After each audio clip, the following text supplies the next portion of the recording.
ادعمونا بلايك للفيديو واشتراك بالقناة.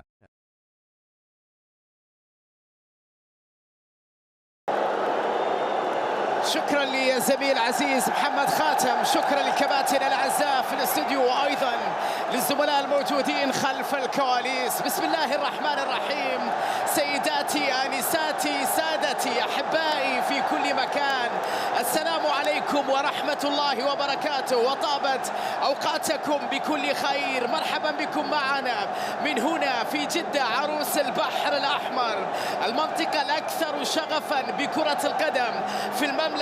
هنا الاهلي يستضيف الهلال في ليله تاريخيه، في قمه كرويه منتظره، وبالتاكيد في معركه الموسم من اجل الاستمرار في تحقيق النقاط والانتصارات بالنسبه لحامل اللقب الزعيم، وايضا بالنسبه لملوك المدرب. ياتي اليسرى باتجاه لودي، هلال يحاول من الدقائق الاولى خطير التغطيه، وبعد ذلك موجود التغطيه، وبعد ذلك الكره لمصلحه الهلال. خطأ يحتسب حكم المباراة لودي الذي ولد من جديد وجاء بمستويات كبيرة للغاية في هذه الفترة بالذات.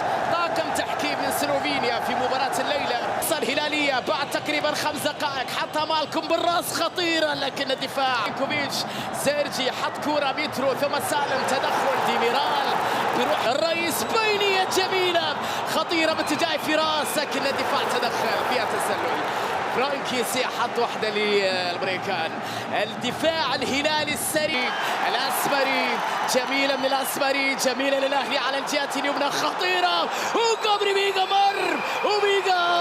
الله الله الله الله الله ماروك، بداية جميلة يا علي. كوبري ميغا الهدف الأول في القمة، كوبري ميغا الهدف الأول في هذه المعركة الكبيرة. الأسمري وفرانكيسي وإيفان توني، والنهايات كتبها كوبري ميغا بروعة كبيرة في مرمى ياسين بونو. أي بداية يا أهلي، ملوك المدرجات في التأكيد في حالة فرحة هستيرية كبيرة في هذه اللحظات. هنا بعد هدف كوبري ميغا، هدف أول لمصلحة. كان هذه واحدة أهلاوية خطيرة، أهلاوية تمريرة لكن التغطية إلى لودي، انتظار لمترو، خطيرة تمريرة جميلة وكورة يا إلهي. خلص جريئة خطيرة، ولكن أيضا أمام أكثر من لاعب. عادت الكرة في الأخير، رياض يعود بالكرة للوراء إلى كوبري ميغا. كوبري طويلة لكنها بعيدة عن الكل. تحرك وتمرير أروع للودي في مكان خطير، عرضية خطيرة لكنها في الحال. تحرك من جانب ياسر، كانسيلو بينية خطيرة لميترو، تسديدة لكنها مرت. لقطة خطيرة للغاية من جانب ميتروفيتش، المرة اللي هرب فيها ميترو من دفاع النادي الأهلي. رياض محرز وسالم الدوسري، الحكم يحتسب خطأ لمصلحة سالم على رياض محرز. بالسلامة إن شاء الله، بالسلامة إن شاء الله لسالم الدوسري. لمصلحة كانسيلو يبحث عن كرة عرضية خطيرة والتسديدة يا إلهي، يا لها من لقطة خطيرة جميلة، لكن القائم والصالبي منعوا الهلاليين من الوصول إلى الهدف. الروح عالية عند الأهلاوية الليلة. شوف اللقطة، سالم خطفها والصالبي مرة أولى، بعد ذلك نحو لودي، حطها لسالم الدوسري، تمريرة الرد إلى لودي خطيرة لكنها في يد الصالبي مرة أخرى في منتهى الخطورة، لكن دقائق كبيرة يقدمها أيضا عبد الرحمن. خطير، محاولة تمويل، مرور جميل، تمريرة الرد مع ياسر شراني خطيرة هلالية وفرصة بالراس.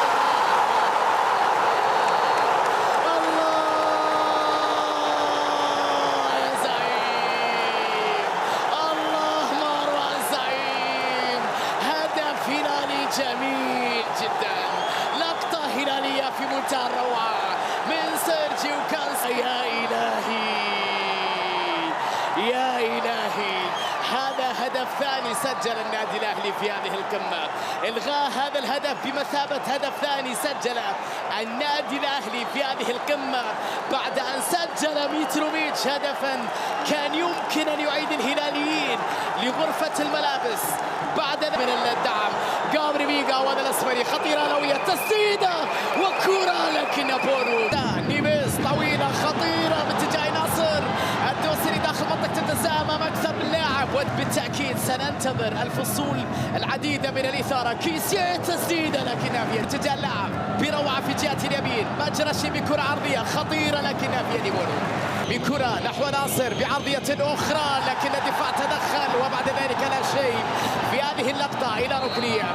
ضغط الهلال أصبح أكثر قوة في هذه اللحظات. مباراة أخرى بكرة طويلة خطيرة باتجاه سيرجي لكنها بعيدة وفي الأخير تحولت إلى ضربة مرمى. في اليسار خطيرة لودي بالقدم اليسرى عرضية فرصة بالراس وهذا التعادل. هذا التعادل يا هلال يا هلال يا هلال. المدمر ميتروفيتش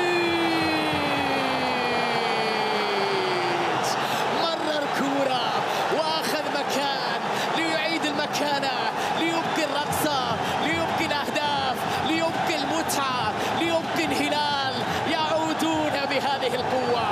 الراسي أشوفها من ميترو مالكم ولودي وبعد ذلك الدور على ميتروفيتش لم يكن متسللا في هذه اللقطة.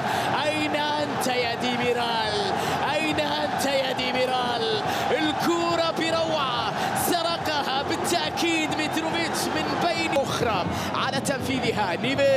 نيفيش حط الكرة خطيرة وصل الكرة العرضية نحو القائم الأول خطيرة بالراس لكنها مرت وتحولت إلى ركنية. لقد كانت لقطة هدف خطيرة هذه الفرصة ولكنها مرت بعد رأسية إيفان توني في رأس.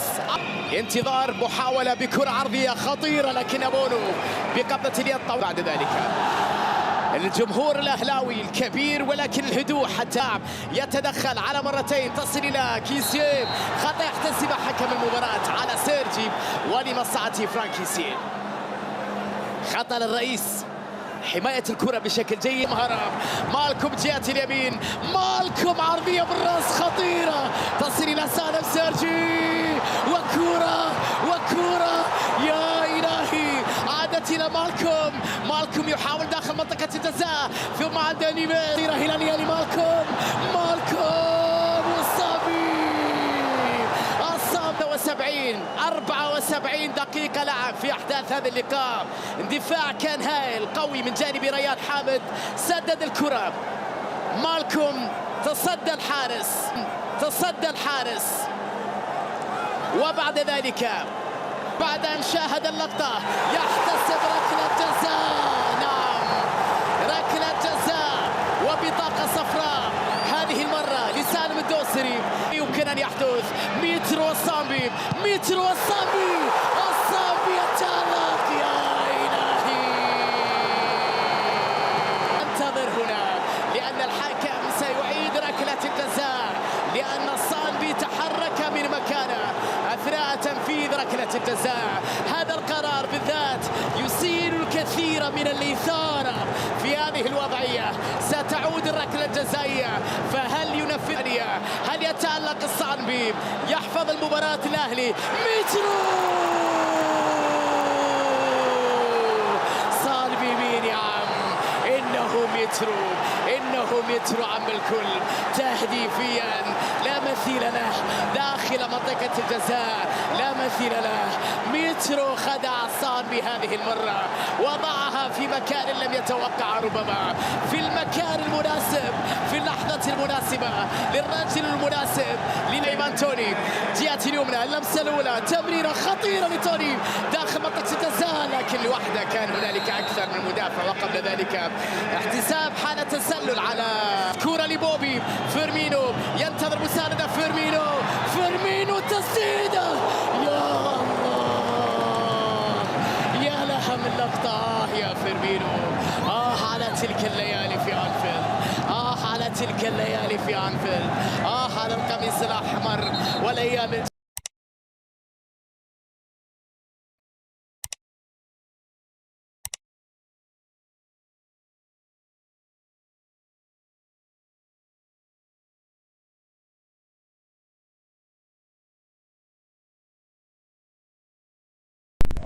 ادي سمك.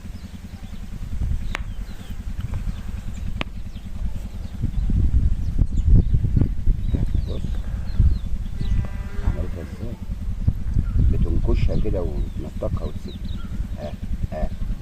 والله دي سمكة. بص بص بص بص بص.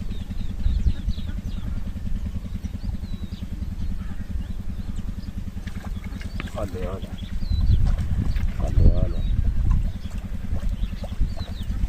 خلي يالا. اللهم صل على سيدنا محمد. عليك شلضومة اديله على ودني ولا شراطين بصحيح دي.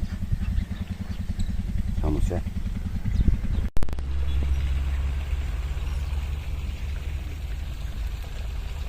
مش